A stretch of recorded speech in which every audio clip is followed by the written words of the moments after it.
Heads podcast is brought to you by Head Start Basketball. Hello and welcome to the Hoop Heads podcast. It's Mike Klinzing here with my co-host Jason Sunkel.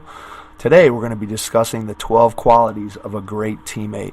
Not every basketball player has been blessed with great talent, but every player, regardless of their ability, can be a great teammate. So we're going to start out, Jason, with quality number one, and that is a great teammate always gives relentless effort. And I think that one of the things to keep in mind if you're going to be a great teammate is that your effort is something that you can control. And as a player, it's important that you bring the best effort that you possibly can. One of the things that I always try to tell my teams is that when you're bringing great effort, you're not only helping yourself, but you're also helping your teammates. And when you're competing against somebody in a drill, if you're giving out that type of effort, you're making that player better in addition to making yourself better. And I think that's something that's very, very important to keep in mind.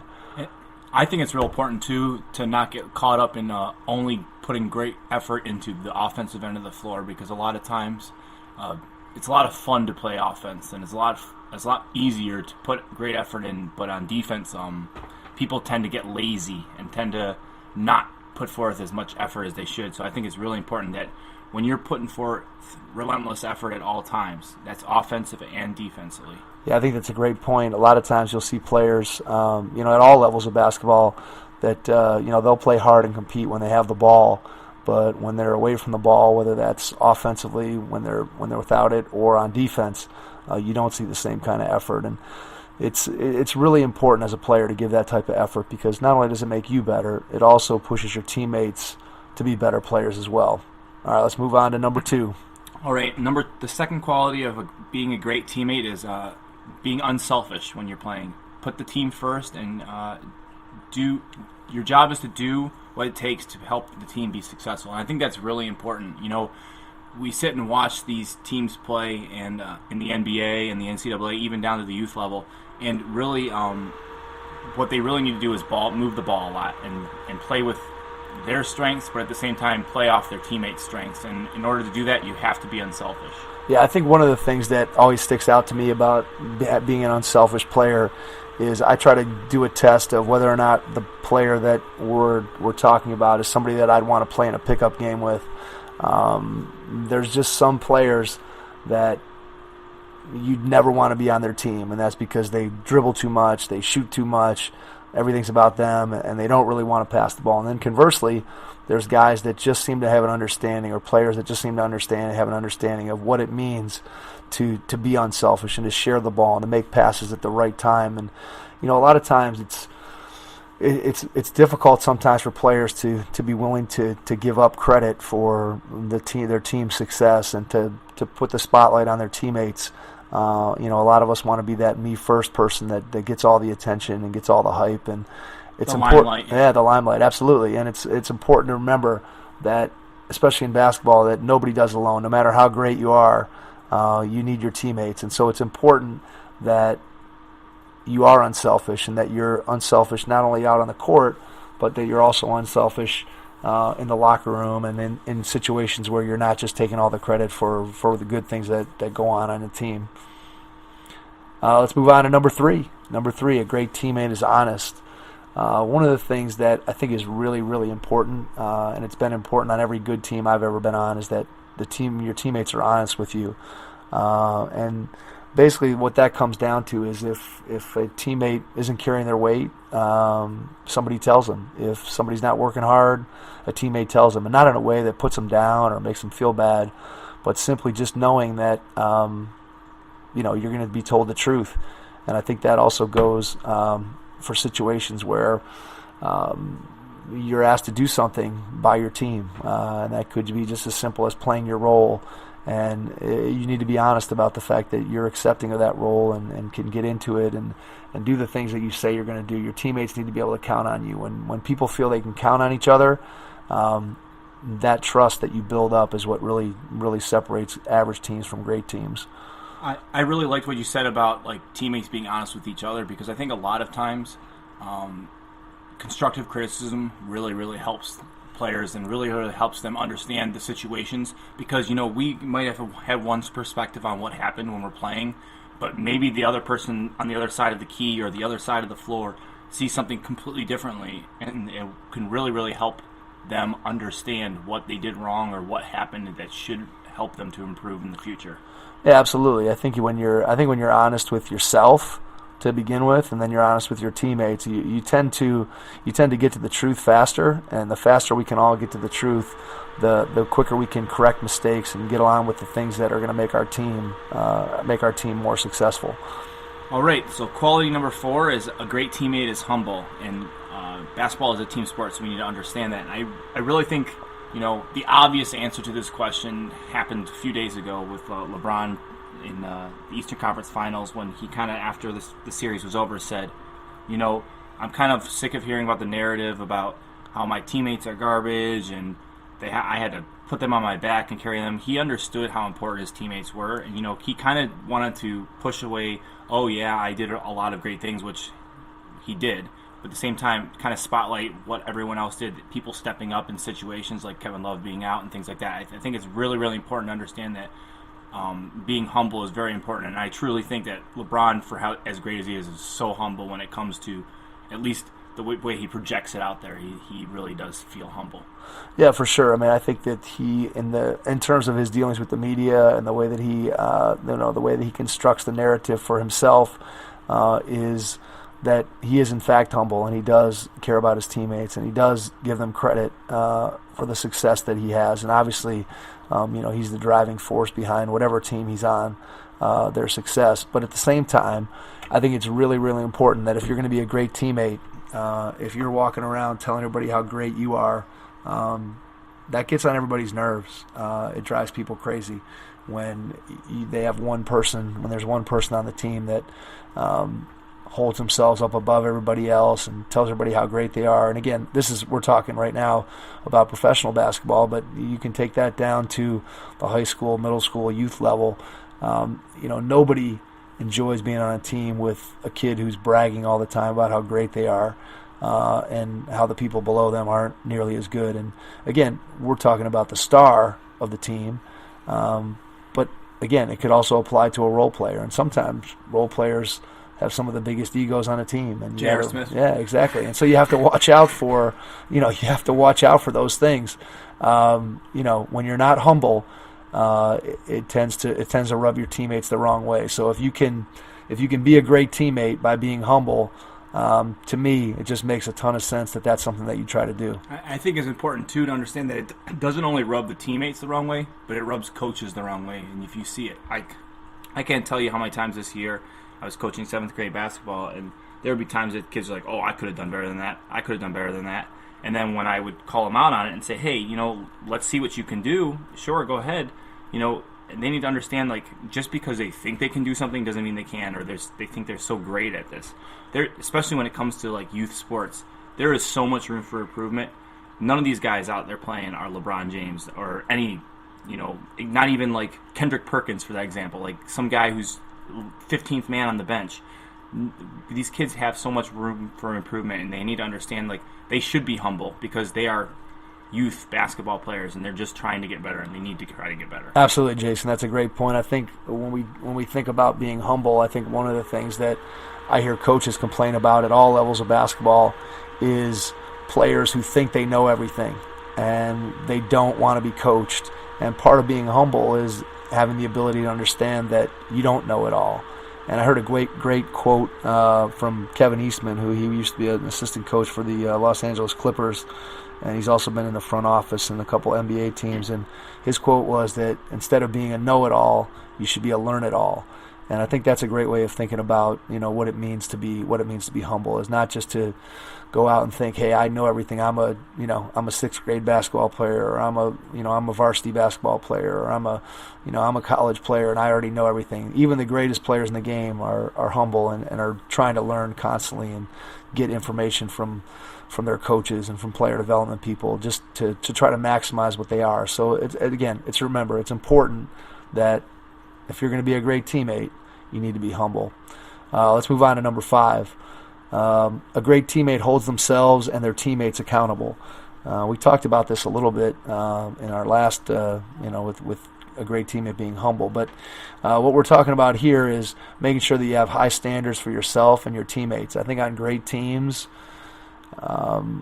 less than stellar effort, less than great camaraderie just isn't tolerated by teammates. And I think if you think about Tim Duncan and the Spurs going back again to professional level, they just had a standard of excellence of, look, this is the way we do things here, and we're not putting up with guys who don't want to do those particular things. Everybody has a role. You have to play your role. You have to fulfill your duty to the team. And if you do that, then your team has a chance to be successful.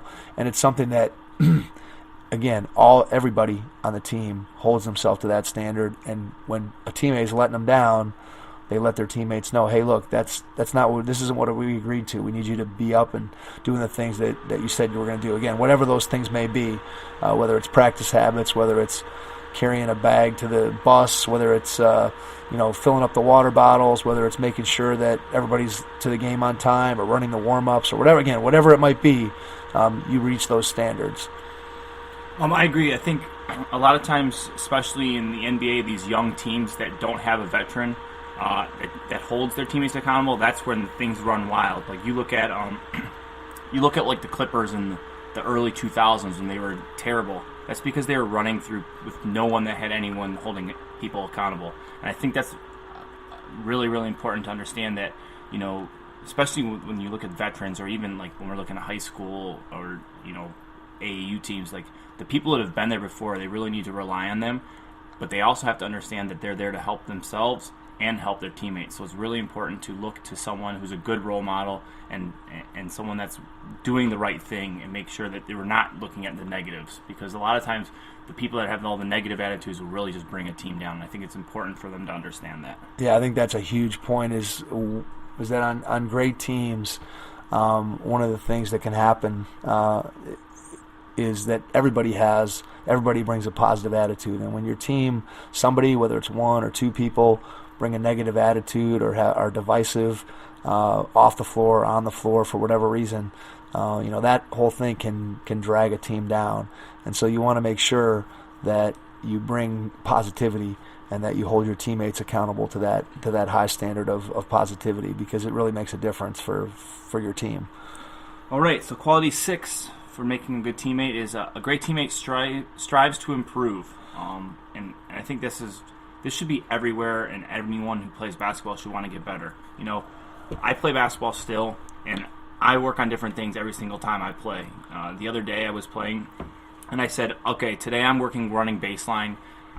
When I'm playing in my pickup games, I want to just work on going baseline with everything, trying to make layups baseline instead of doing what I normally do, which is post up and force it towards the middle or force it with work on my post moves. I wanted to work specifically on baseline, so that's what I did the whole time I was playing, is focusing on one thing and getting better. Because you could sit here and just do what you do best and be happy with it, but every single time you go to practice or every single time you go to play, you should really try to pick up something and do something different for that one day. And I really think that's important, is to make yourself as versatile and as wide range as you can when you're playing. So even an old guy like you that is still playing, that really doesn't have anything to... I don't know if I like that old guy statement, but... young guy compared to me, but old guy maybe compared to a lot of the people that might be listening as terms of players.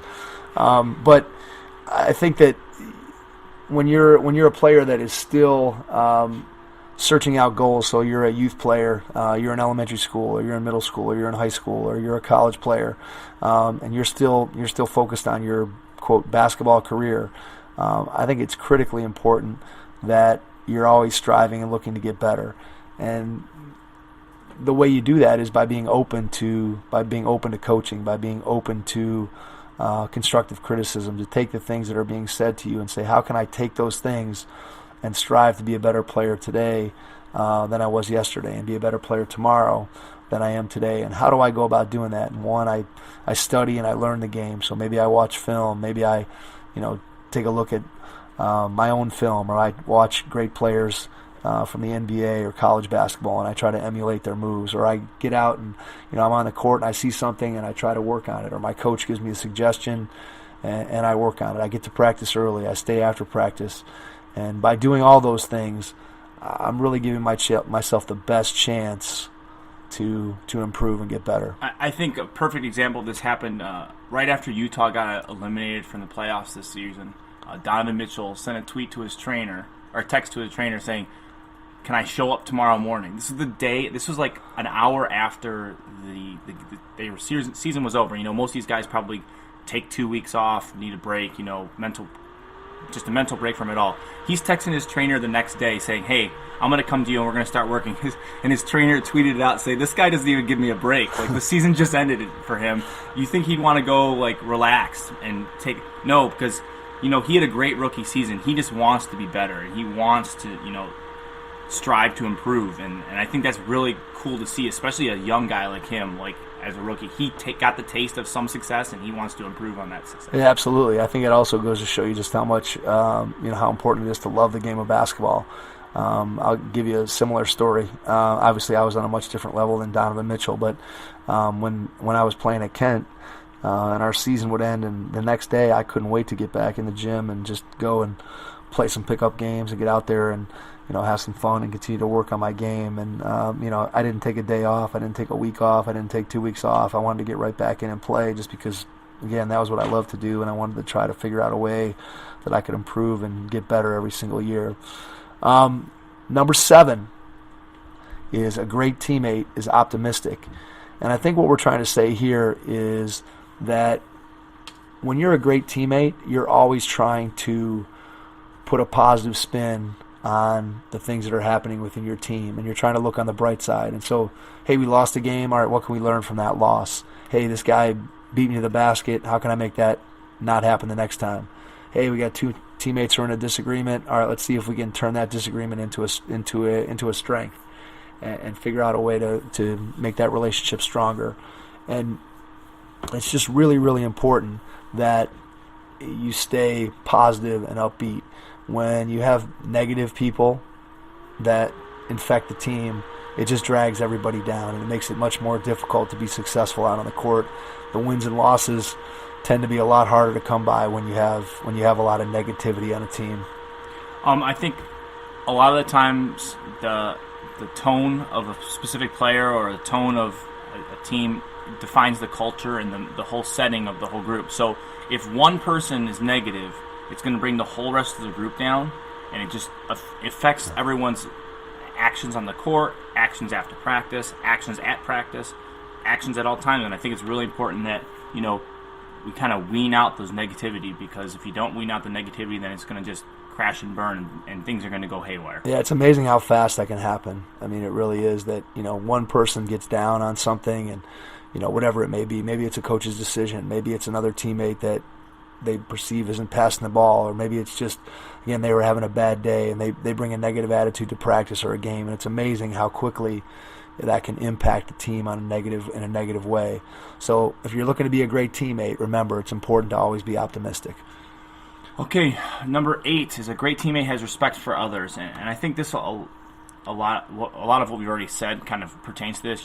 Respect your teammates, respect your coaches, respect everything that they tell you when you're on the floor, because on and off the floor, because they're trying to help you too. And the only way that you're going to get better is if you respect them and you understand and you listen to them, because being completely disrespectful to them is going to cause major problems. I look at the example that happened in the Chicago Bulls in the preseason this year with Mirotic and Bobby Portis. Bobby Portis, yeah.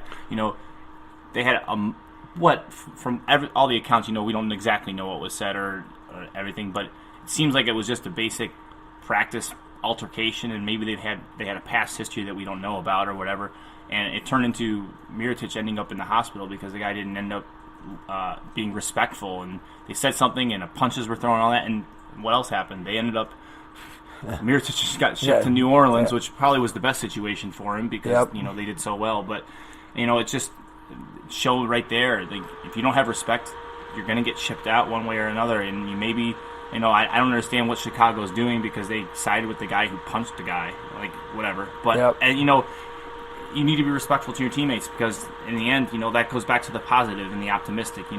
One little major incident or incident altogether and being disrespectful can totally bring your team organization down. For sure, and I think if we bring this back to the youth, the youth basketball level, or the high school basketball level, you want to cultivate a culture of respect. As a coach, you want your team to be respectful. As a family, you want your children to be respectful. As a teacher, you want your students to be respectful. So if you yourself are the player and you're the teammate, you want to look for opportunities to be respectful in no matter what situation you're in. So when you're on the basketball court, you're a respectful player, a respectful teammate. When you're at home, you're a respectful son or daughter or brother or sister. And I think that's just critically important. And it's just, again, the way that you conduct yourself, and not only with people, but just with your environment. So when the game's over, do you pick up your water bottles? When the practice is over, do you pick up the equipment and put it away? Or do you just leave things laying around? And I think by being respectful of your environment and the people around you, again, no matter who those people are, whether they're part of your basketball team, whether they're part of your family, whether they're part of your school, whether they're your friends, if you demonstrate respect, I think you'll find that you're going to get respect back. And it's just a tremendous way to be a great teammate and contribute to a great team. Let's move on to number 9. A great teammate is a leader. And I think one of the things that whenever you hear about leadership in basketball especially, I think there's a perception out there that the player who's the best player on the team always has to be the leader. And certainly that helps. If your best player is your leader, I think that's probably the greatest situation you could be in. But at the same time, there's lots of teams. There's a book called The Captain Class. I can't remember the author or off the top of my head, but I've listened to a couple other podcasts where he's been interviewed. And he talks about, the author of that book talks about how he went and studied some of the greatest teams in history across sports and was looking for what were the commonalities that they had. And one of the things that all those teams that he looked up and studied, all those things that he found were each of those teams had a captain that was not the best player, was actually a player who was much more of a role player. And those players just had a way of inspiring their teammates and making them better. And it could be as a vocal leader, it could be by example, it could be by the expectations that they set for their teammates. It just could be by the energy that they bring every single day. Do they challenge their teammates in practice to make them the best that they possibly can be? And when you're a leader, you don't have to declare yourself a leader. The people around you find you and follow you and follow that lead that you've set for them. And I think that when we look at the great leaders, especially in basketball, and you talk about guys that have been at their best, I think those leaders have shown themselves to be invaluable in contributing to success out on the court. I think the author you were talking about was Sam Walker, by the way, The Captain Class. Yep, thanks. Yeah, no problem. I think that the biggest thing for me about being a leader is not only in your words and how you conduct yourself, but do what you expect your teammates to do, and it'll rub off on them at practice. If you are just going through the motions, and then your teammates are going to be like, well, he's the best player on the team, or he's the guy that's been around the longest, or he's the guy that seems to know what he's doing. So if he's just going to go through the motions, I'm just going to go through the motions. And I think it's really important, if you try your best, if you do what you're supposed to do, and you are vocal and you are kind of rubbing off on your teammates, they'll see that and they want to do exactly what you're doing because you are the leader. So I think it's really important to kind of, as the leader, show what you want from your teammates, because what happens in practice leads to good things in the game. If you go through the motions in practice, then it's not going to happen in the game. So you need to make sure that you're doing what you're supposed to be doing. Yeah, I agree 100%. I think that, again, we often think of there being as two types of leaders. The leader who's maybe quieter, who leads by example, and then the leader who's the more vocal leader. And I think that if you can, it's important to do both. I think there's value in both of those things, and if you can bring both of those aspects of leadership to your team, I think your team's going to be a lot better off. All right, let's move on to number 10. A great teammate is resilient. And I think a lot of the seasons are up and downs, and you need to be able to go with the ebbs and the flows of the season. You need to be able to take the hard losses and turn that to a positive and say, all right, this is what we need to do to be better.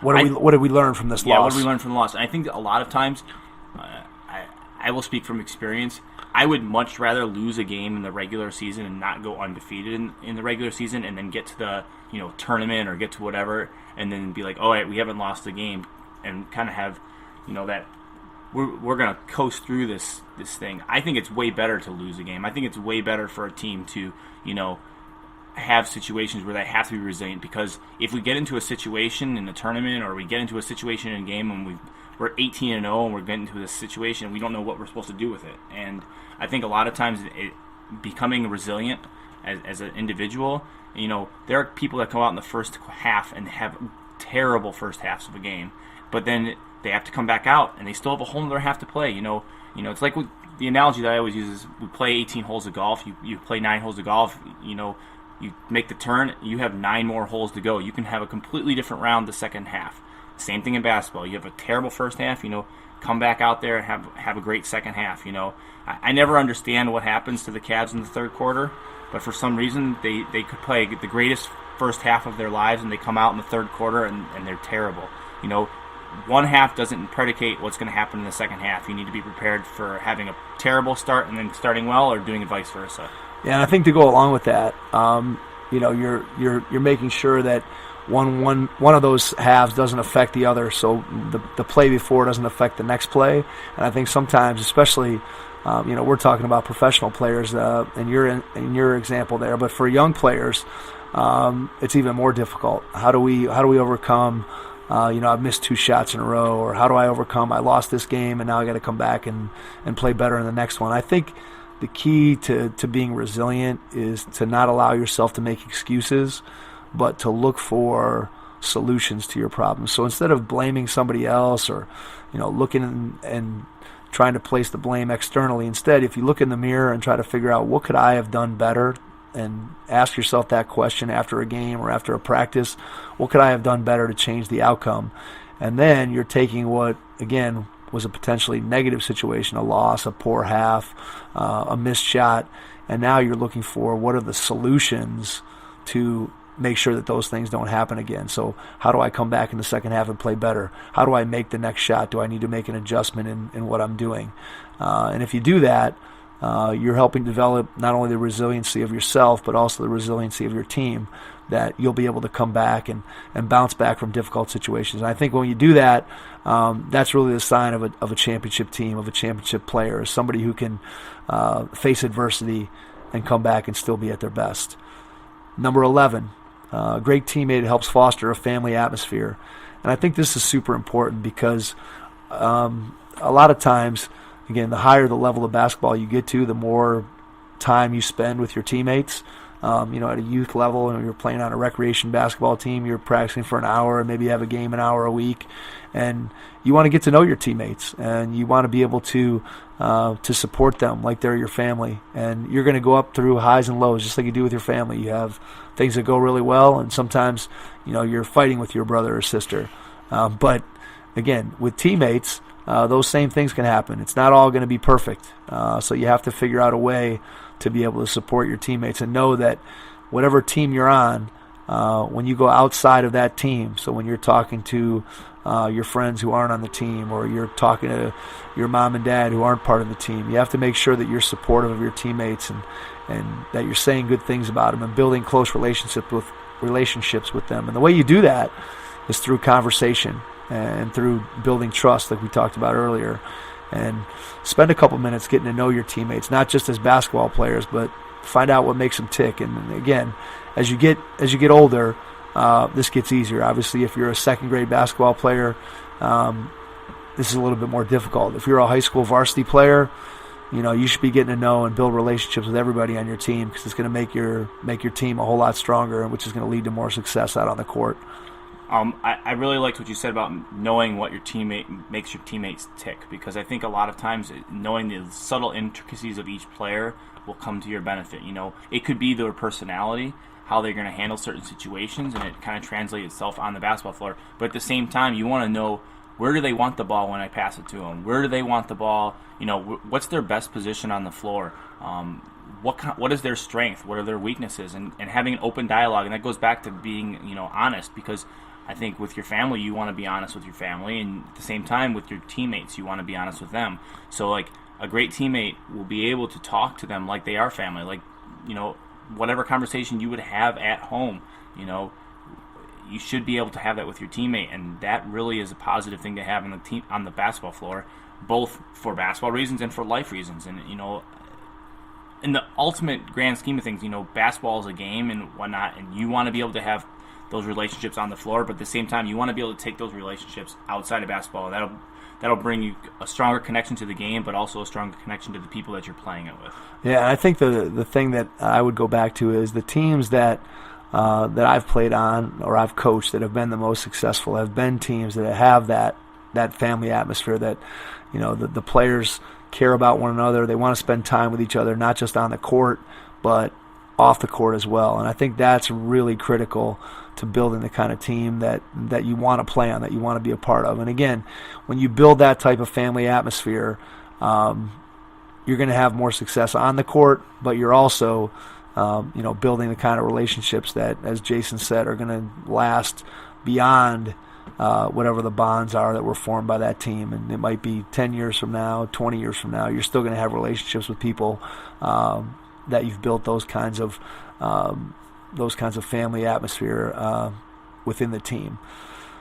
All right, so we're moving on to the final quality for a good teammate. A great teammate takes responsibility, and I think this is one of the most important things to me, because I look at the teams that I've coached in the years past, and I always hold my players to a specific standard, and I kind of tell them, this is the way that I expect you to act. And every time we go before we walk into a school that's an away game, I say, we are representing Olmsted Falls. It's where I coach. We are representing Olmsted Falls. Don't act like you want to be heard. You want to hear that we're a bad school, or I see schools come to our building. I won't name any names, and the coaches have no control over them whatsoever, and they're totally disrespectful. And every single time, without fail, every year, they come into our building and they're disrespectful to the AD or some of the other teachers and some of the other people. And I just think I hope we don't ever do that, because I hold my team to a high standard, and I think that's really important for kids especially to understand. If you want to become a great basketball player, if you want to become a great teammate, you need to take responsibility for your actions, not only on the floor but off the floor. And a lot of times they think that between those lines, that's the only thing that really matters, and everything else doesn't matter. Well, it does matter, and that goes for your behavior, that goes for your schoolwork, that goes for everything. And it all comes together, and your ability to play on the basketball floor ties into all those things. Yeah, I would agree. I think I've read numerous articles talking about how everything matters in terms of when you're being evaluated. Let's say you're being evaluated to be recruited to a college, or you're being evaluated to become an NBA draft pick. And teams and coaches are looking at not just what do you do on the basketball floor, but they're also looking about the way you conduct yourself off the floor. Do you take responsibility for your actions? Are you the kind of person that they would want on their team, or are you the kind of person that's going to drive them crazy and do things that they're going to have to babysit you at all times? Are you going to show up to class? Are you going to be on time to practice? Are you going to treat other people who are around the program, managers, assistant coaches, academic advisors, teachers? Are you going to treat those people respectfully and take responsibility for being the type of teammate that those coaches and players want you to be? And I think it's just super important. Again, this is another example of a life lesson that if you can learn responsibility through the game of basketball, you take that responsibility and you transfer it out into your real life, and then you really have something. And that's really what basketball should be all about, is developing better people. And we use the game to try to develop great teammates, to try to develop the kind of people that we'd want to know and be around, not only on the court, but also off the court. And I think the last point here to make is that it's important. I know we're talking about this from a player perspective and what it means to be a great teammate, but it's also really important for coaches to remember that if you want to see some of these behaviors in your players, it's super important that you model those behaviors for your players. Because again, we can talk all we want about this is what we should do, this is the way to do it, this is the way we're going to do things, and then if you go out as the coach and you're doing the exact opposite, kids see that, players see that. They understand what you do speaks much, much louder than what you actually say. And I think that's a critical point for coaches to remember, even though the focus of this particular podcast is on players and what it takes to be a great teammate. I think coaches need to remember as well that they are really role models for their players in the way that they want to conduct themselves. I was just going to say they're the role models. They're the ones driving the ship. They're the ones, running practices and doing things. And if they go into a school or they go in being totally not responsible for their actions and their team's actions, then what's going to happen is those bad behaviors and those the lack of caring of what's going on around them. Absolutely. Jason, we're going to wrap up today by just going through the 12 characteristics of a great teammate, and then we'll finish it up. All right. Sorry, go ahead. Number 1, a great teammate gives relentless effort. Number 2, a great teammate is unselfish. Number 3, a great teammate is honest. Number 4, a great teammate is humble. Number 5, a great teammate holds themselves and their teammates accountable. Number 6, a great teammate strives to improve. Number 7, a great teammate is optimistic. Number 8, a great teammate has respect for others. Number 9, a great teammate is a leader. Number 10, a great teammate is resilient. Number 11, a great teammate helps foster a family atmosphere. And number 12, a great teammate takes responsibility. Thanks for listening to the Hoopheads podcast, and we'll catch you on our next episode. Thanks for listening to the Hoopheads podcast, brought to you by Head Start Basketball.